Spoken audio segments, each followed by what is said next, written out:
20-25 ದಿನಕ್ಕೊಂದ್ಸತಿ ಆಟೋಗಳಿಗೆ Greece ಮಾಡಿಸ್ಲೇಬೇಕು.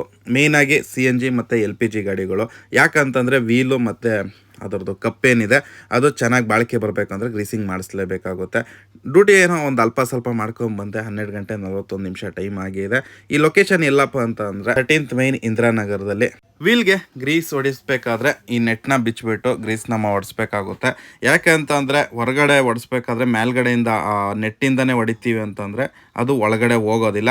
ಹಂಗಾಗಿ ಕಂಪ್ನಿನಲ್ಲಾದರೆ ಹೋಗುತ್ತೆ ಅದು, ಯಾಕಂದರೆ ಅದು ಹೈಡ್ರಾಲಿಕ್ ಪ್ರೆಷರಿಂದಾಗಿ. ಇಲ್ಲಿ ಹೊರಗಡೆ ಮಾಡಬೇಕಾದ್ರೆ ಮ್ಯಾನ್ಯುಯಲ್ ಹ್ಯಾಂಡ್ ಪಂಪಿಂದ ಹೊಡೆಯೋದ್ರಿಂದಾಗಿ ಸ್ವಲ್ಪ ಅಷ್ಟು ಹೋಗೋದಿಲ್ಲ. ಸೊ ಅದೆಲ್ಲ ಆದಮೇಲೆ ಕ್ಲೀನ್ ಎಲ್ಲ ಮಾಡಿಕೊಡ್ತಾರೆ. ನೀವು ನೋಡ್ಬೋದು ಒಂದು ಸೈಡ್ ಆಯಿತು ಆಲ್ಮೋಸ್ಟು. ಈಗ ನಾನು ಯಾವುದಪ್ಪ ಗ್ರೀಸ್ ಹಾಕ್ಸ್ತಾ ಇರೋದಂತಂದರೆ ರೆಡ್ ಕಲರು. ಹೇಳ್ಬೇಕು ಅಂದರೆ ಕೆಲವೊಬ್ಬರು ಹೇಳ್ತಾರೆ ಅದಕ್ಕೆ ಜಸ್ಟ್ ಕಲರ್ ಮಿಕ್ಸ್ ಮಾಡಿದ್ರೆ ಆ ಥರ ಕಲರ್ ಆಗುತ್ತೆ ಅಂತ, ಗೊತ್ತಿಲ್ಲ. ಬಟ್ ತುಂಬ ವರ್ಷದಿಂದ ನಾನು ಇಲ್ಲೇ ಗ್ರೀಸ್ ಹಾಕಿಸ್ತಾ ಇರೋದು. ಅದೆಲ್ಲ ಒಳಗಡೆ ಎಲ್ಲ ಕ್ಲೀನ್ ಮಾಡಿಕೊಂಡು, ಕಪ್ಪಗೆಲ್ಲ ಕ್ಲೀನ್ ಮಾಡಿಕೊಂಡು, ಮತ್ತು ಇನ್ನೊಂದು ಸೈಡು ಕೂಡ ಡೀಸೆಲ್ ಎಲ್ಲ ಹೊಡೆದು ಆಯಿಲ್ ಮಿಕ್ಸ್ ಡೀಸೆಲ್ ಹೊಡಿತಾರೆ. ಅವೆಲ್ಲ ಸ್ವಲ್ಪ ಕ್ಲೀನ್ ಮಾಡಿಕೊಡ್ತಾರೆ. ಎಷ್ಟೇ ಗಲೀಜಿದ್ರೆ ಅವ್ರು ನನ್ನ ಕೆಲಸ ಅಂತೂ ನಾನು ಮಾಡ್ತೀನಿ ಅಂತ ಹೇಳ್ತಾರೆ.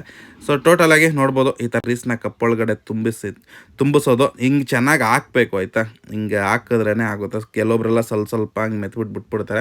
ಬಟ್ ಅಣ್ಣವ್ರು ಹಂಗಿಲ್ಲ, 100 ರೂಪಾಯಿ ಇಸ್ಕೊತಾರೆ. ಅದು ಚೆನ್ನಾಗೆ ಕಪ್ಗಳಿಗೆಲ್ಲ ಚೆನ್ನಾಗಿ ಗ್ರೀಸ್ನ ತುಂಬಿಕೊಡ್ತಾರೆ. ಇಲ್ಲಿ ನೋಡ್ಬೋದು ಗಾಡಿಗಳಿಗೆ ಯಾವುದೇ ಕೆಲಸ ಮಾಡಿಸಿದ್ರು ಕೂಡ ಒಂದು ಖುಷಿ ಅನಿಸ್ಬೇಕು. ಆ ಥರ ಖುಷಿ ಇಲ್ಲಿ ಅಣ್ಣವರು ಏನು ಹೇಳ್ತೀವಿ ಅದನ್ನೆಲ್ಲ ಮಾಡಿಕೊಡ್ತಾರೆ. ಮತ್ತು ಅವರೇನೇ ನಾವು ನೋಡ್ಕೊಂಡಿಲ್ಲ ಅಂದರೂ ಕೂಡ ಅವರು ನೀಟಾಗಿ ಚೆಕ್ ಮಾಡಿ ಗ್ರೀಸ್ ಹಾಕ್ಕೊಡ್ತಾರೆ ಗಾಡಿಗೆ. ಸೊ ಅದೊಂದು ಖುಷಿ ಅಂತ ಹೇಳ್ಬೋದು. ಗ್ರೀಸಿಂಗ್ ಕೆಲಸ ಎಲ್ಲ ಮುಗೀತು. ಈಗ ಗಾಡಿ ಇಳಿಸುವಂತಹ ಸಮಯ.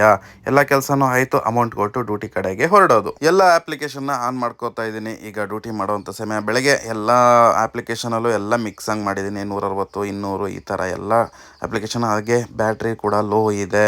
ಹಾಗೆ ಹೇಳ್ಬೇಕು ಅಂತ ಅಂದರೆ ಸಿಕ್ಕಾಬಟ್ಟೆ ಧಗೆ ಬಿಸಿಲುಗೂರು ನೋಡ್ಬೋದು ಯಾವ ಮಟ್ಟಕ್ಕಿದೆ ಅಂತ ಅಂದ್ಬಿಟ್ಟು ಗಾಡಿ ಓಡ್ಸೋಕ್ಕೆ ಆಗಲ್ಲ ಮಳೆ ಬಂದ್ರು.